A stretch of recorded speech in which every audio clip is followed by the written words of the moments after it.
Hey everybody, welcome back. I want to take a look at the circular flow diagram uh, just to update it with our new learning. And we still have our households, right? We still have our businesses. And we're going to kind of look at the circular flow of income. So, what we know is that businesses are paying households for resources, right? So, this is kind of the resource side of the market. But now we want to look at spending.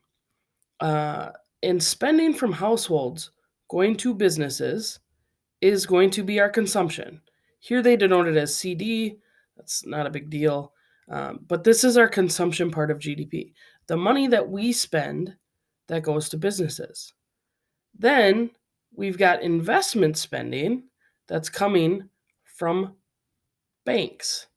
Uh, we know it's coming from businesses, but most businesses are having to borrow money from banks. Okay. And then we've got the government spending and net exports, so foreigners here. So these are the flow of income, but we also want to talk about a couple things here with uh, what we call withdrawals or leakages, where all the money of the households doesn't make it to the businesses. We put some of it to banks because we save money, right? Some of our income goes to the government in taxes, and some of it goes to buy imports. So here is basically, as a household, where does all the money go? Well, it goes to businesses, banks, government, and abroad. What we don't spend, we have to give up some to the government, and then the rest goes into the banks.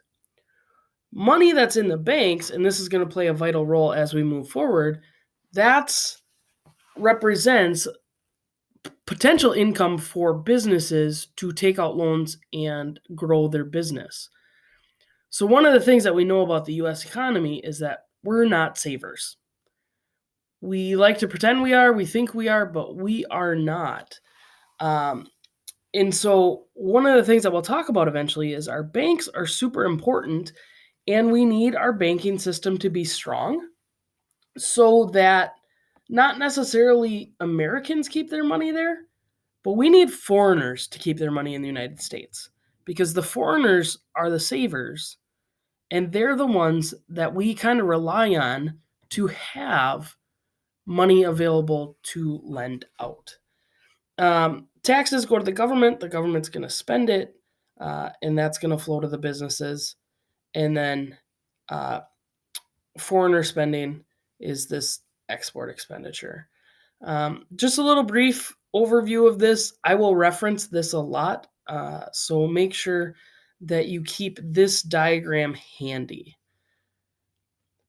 Have a good day.